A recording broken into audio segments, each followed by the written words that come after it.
Shalom saudara-saudara, berjumpa lagi dengan saya Susan Wiryadinata.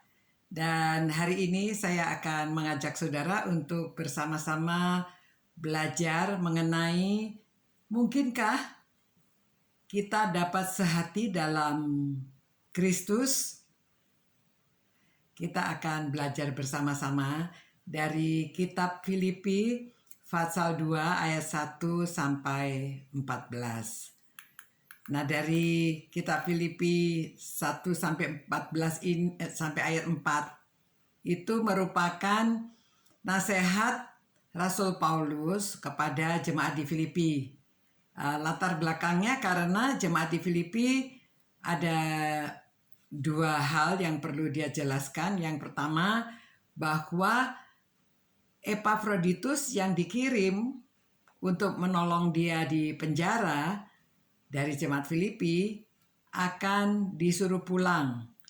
Bukan karena dia bermasalah, karena dia baru habis sakit dan sekarang dia sudah sembuh, dia perlu beristirahat. Rasul Paulus khawatir kalau jemaat di Filipi kurang senang menerima dia karena nanti dikira dia malas atau tidak setia. Padahal karena dia baru selesai sakit dan Paulus ingin supaya dia bisa istirahat. Yang kedua, karena ada Sintike dan Yodia, dua wanita tokoh di gereja itu yang sedang bertengkar.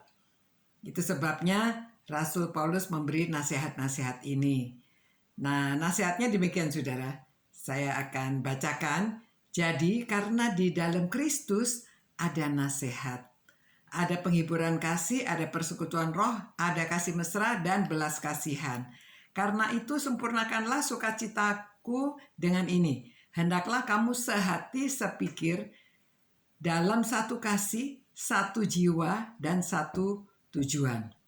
Dengan tidak mencari kepentingan sendiri atau puji-pujian yang sia-sia. Sebaliknya, hendaklah dengan rendah hati yang seorang menganggap orang lain lebih utama dari dirinya sendiri. Dan janganlah tiap-tiap orang hanya memperhatikan kepentingannya sendiri, tetapi kepentingan orang lain juga. Itu nasihatnya, ya masih banyak lagi, tetapi hari ini kita pelajari keempat ayat ini yang kita lihat bahwa Rasul Paulus menekankan bahwa di dalam Kristus, di dalam persekutuan, di gereja, termasuk di rumah, dalam rumah tangga, ada nasihat.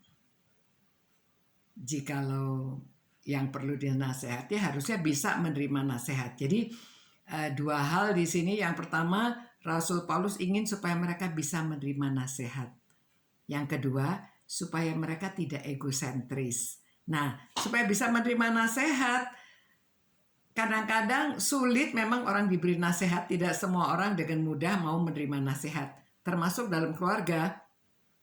Walaupun mungkin anak kalau sudah remaja, sudah mulai jadi mahasiswa apalagi, mereka merasa bahwa orang tuanya ketinggalan zaman, nasihatnya kurang cocok. Apalagi kalau sudah berkeluarga. Saya sudah berkeluarga, orang tua sudah jangan ikut campur. Ya banyak terjadi demikian. Sehingga walaupun ada kasih mesra, belas kasihan, tidak bisa dipraktekkan karena mereka sulit menerima nasihat. Demikian juga di gereja ada gap antara yang sudah tua dan yang generasi muda. Ya, diharap kalau saudara sudah mempelajari ayat-ayat ini di dalam gereja bisa ada nasihat, dapat menerima nasihat. Lalu nasihat Paulus ini untuk mendamaikan keadaan gereja Filipi, maka dia mengatakan, karena itu sempurnakanlah sukacitaku dengan ini. Hendaklah kamu sehati, sepikir, dalam satu kasih, satu jiwa, dan satu tujuan. Saudara, jikalau gereja dapat sehati, sepikir, satu kasih, satu jiwa, satu tujuan, amanlah. Orang yang bertengkar bisa diselesaikan. Tetapi nanti Paulus memberi langkah-langkahnya bagaimana supaya bisa tercapai sehati sepikir ini. Karena ada satu kasih, dan satu jiwa, punya satu spirit yang sama untuk tujuan tertentu. Apa tujuan orang bergereja? Apa tujuan pengikut Tuhan Yesus? Apa tujuan gereja atau persekutuan? Apa tujuan rumah tangga? Kalau tujuannya adalah untuk memuliakan Kristus, untuk meninggikan nama Tuhan, tentunya bisa tercapai sehati sepikir. Karena ada satu kasih Kristus. Satu spirit, satu jiwa. Dan punya tujuan yang sama. Nah, untuk mencapai tujuan yang sama, orang rela, ayat 3 dikatakan, tidak mencari kepentingan sendiri atau pujian yang sia-sia. Sebaliknya hendaklah dengan rendah hati yang seorang menganggap orang lain lebih utama dari dirinya sendiri. Ya, jadi kalau itu bisa tercapai kalau orang tidak mencari kepentingan sendiri. Tidak mencari puji-pujian yang sia-sia. Biasanya masalah terjadi karena orang mungkin tersinggung atau ya masing-masing punya kepentingannya sendiri. Khususnya di gereja-gereja, kadang-kadang itu ada gereja yang tidak bisa bertahan untuk bersatu. Ya orang baru berapa ratus saja mereka sudah mungkin justru dari mulai pemimpinnya ya. Pemimpinnya tidak sepaham, mereka bertengkar, mempertahankan masing-masing merasa dirinya yang benar, apalagi anak buahnya ada yang juga ikut gosok-gosok karena merasa benar. Nah ini dikasih tahu jangan mencari pujian yang sia-sia. Kadang-kadang hati-hati, anak buah kita itu dapat memuji-muji dengan pujian yang sia-sia. Ini menjadikan seseorang itu tinggi hati, sombong, merasa dirinya benar karena banyak orang yang mendukung. Akhirnya karena ada dukungan dari banyak orang itu, mereka mempertahankan pendapatnya, tidak dapat sehati. Ya jalan keluarnya, ya sudah, kita pisah saja. Jadi sebetulnya kurang bagus ya, banyak gereja akhirnya berpisah, pecah sini. Ya itu yang terjadi di banyak gereja karena mereka tidak menguasai nasihat Rasul Paulus ini. Supaya sehati sepikir. Kalau dipikirkan dengan tujuan yang sama, ini dapat dijalankan. Poin yang mengatakan jangan egosentris, jangan hanya memikirkan diri sendiri saja. Mencari pujian yang sia-sia. Namun dia katakan sebaliknya, hendaklah kamu rendah hati yang seorang menganggap orang lain lebih utama daripada diri sendiri. Saudara, itu sebabnya Rasul Paulus di Roma memberi nasihat. Jangan kamu seperti dunia ini, melainkan ubahlah dengan pembaharuan budi, supaya kamu tahu apa kehendak Tuhan. Yaitu apa yang baik, apa yang sempurna. Itu kehendak Tuhan, supaya kita tahu apa yang baik.